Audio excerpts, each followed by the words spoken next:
ఒట్టు పెట్టుకున్నా ఏనాడు నిన్నే వీడనని నా సిన్ని గుండెతో చెప్పుకున్నా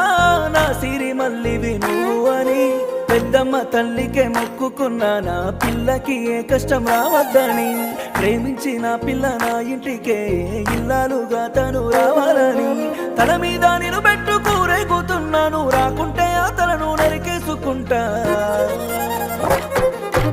ఓరిదే